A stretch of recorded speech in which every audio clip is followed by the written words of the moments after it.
Welcome to I Know a Guy Bicycles, hanging out with a guy. This is As the Wheel Turns, So Do Days of Our Rides series. I will be covering topics of the industry as well as consumer views with my 30 years experience. If you like these videos, please like and subscribe. Welcome back to I Know a Guy Bicycles. As the wheel turns, so the days of our rides. Hey, I'm Justin the Guy, and I'm going to talk about the latest shift in the huge 2023 industry. What we're looking at is some pretty big, bold moves, and it's already kind of anticipating in the last 9 months that the cycling industry is really slowing. I mean, it is slowing to a snail's pace, and inventory, just all this inventory that they got ahead, hit, and bam, we're sitting on it. And then there are some pretty awesome deals out there. Kind of crazy. Let's talk about the big guns out there. You talk about Trek and Specialized and Giant and Pond and Group and that. Well, you can go any of their websites and hit their sale tab and see all the stuff accessories wise. They're on sale. Bikes are on sale. I'm sure you can walk into any of the bike shops right now, those corporate stores, and I think they're given the green light to do a little bit of negotiating, a wiggle room to bring those prices down a little bit, although they're still pretty high. Here's the takeaway from before is, yes, they're discounted and they are better priced than they were, and there's definitely availability. But the thing is if you look at 19 and 2018 pricing, basically they're bringing their sell prices back to what they were regular retail pricing. So there you go. It's good in the sense that if you're in desperate needs of grabbing a bike at this point, you have a lot of options, and prices are going to be a little bit more friendlier. Also, I heard a bit about the used market. All this influx of people buying these bikes and also used bikes are now, those bikes are starting to hit the market.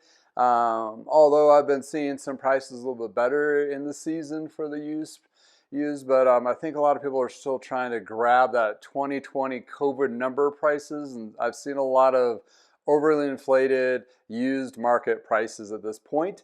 And you know, it's going to be hit and miss. Once in a while you'll see something like a gem and it's going to be picked up quite quickly, because we are in season up here in Colorado, and a lot of the United States is definitely their peak. We're going into July, which is, for us, basically the gates are open, and this is what we're going to do. The weather finally here has cooled off, which has caused a lot of slowing of the industry locally and lots of part of the nation too.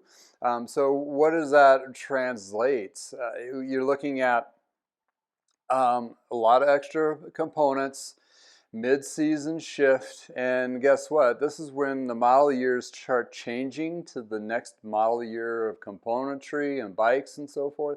So if a company like SRAM, for example, has something in the pipeline they're going to release, not knowing if they are now, but what I just saw today that was emailed me, like their ETAP Axis and their other one, not red, well, the red was on sale too. So they had 3 models of their electronic shifting, which is fairly new, basically half off. I mean, that's pretty aggressive. So in other words, they're sitting on them. So that tells you 2 things. Either 2 things is what it is like they've had too many of them and need to move them. And a discount that low definitely has to come from the corporate or the manufacturer level. The reason being is nobody wants to sit on that kind of componentry and knock off 50% and take that hit at the brick and mortar level. So it's most likely a push from the manufacturer. Well, one is, and they may have too many of them. Second, most likely what's happening is they have something come in the pipeline and they need to flush out that inventory before the new models come in. So anyway, good opportunities. I'm talking, if you got a bike and you like the frame and the wheels and the disc, 850 bucks for try some ETAP out. It's not a very heavy lift. Still expensive, granted, but to get into electronic shifting, it might be something to check out. You know, I don't know. It doesn't come with a crankset. cassette or chain, but it does come with your brakes, calipers, disc rotors, front and rear derailleur, obviously, and the shifters with the E-tap on there. So hey, and that's from Planet Cyclery. That's where I saw that at. They're down in I think Golden, Colorado. Colorado Cyclists, I think, is their parent company. Anyway, I'm sure you'll find them. Just Google it. Anyway, yeah. So 4th of July, big weekend. Everybody's having sales from cars to landscape to flower pots to bikes. I mean, every bike shop I have email lists on is basically pumping out stuff. I'm included, trying to just generate business.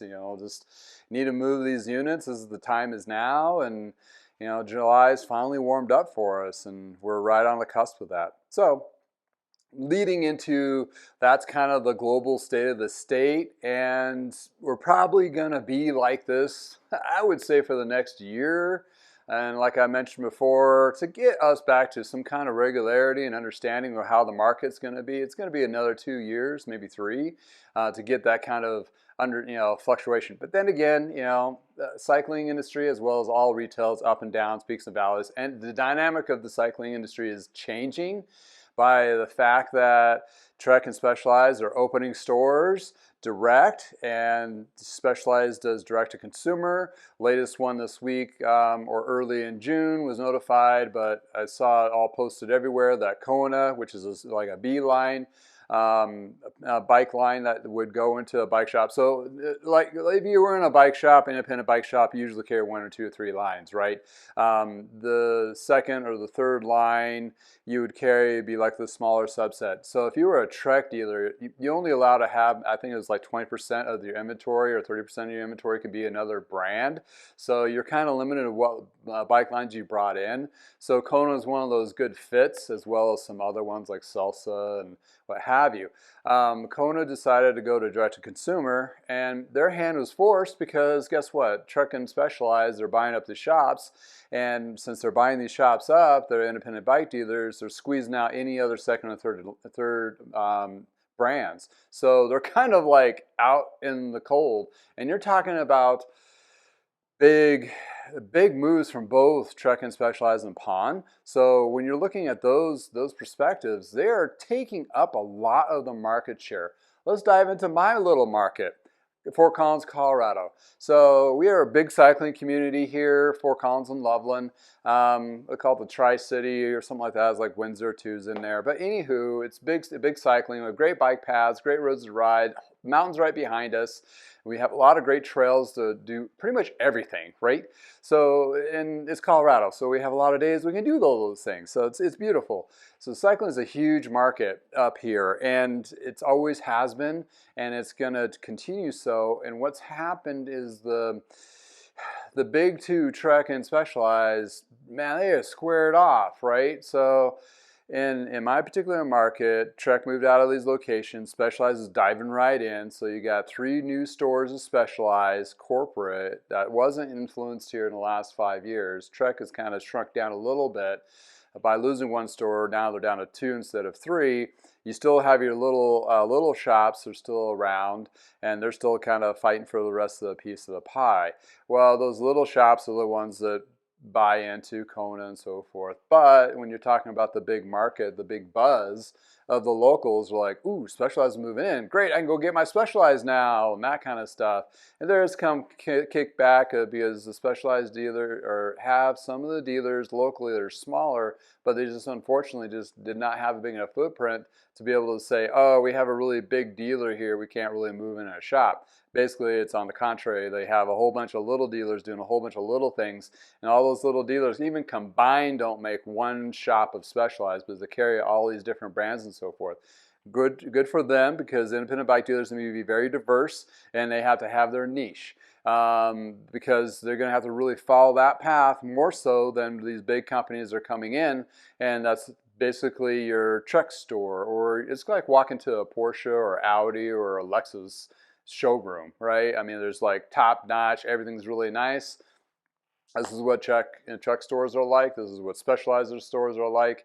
Is that for everybody? No, it's not. There's a good portion of cyclists or people getting into riding that like that mom and pop type shop feel with the warm hug. So it's going to be a lot of that. What I'm trying to say is this is a micro version of what's happening all across the nation.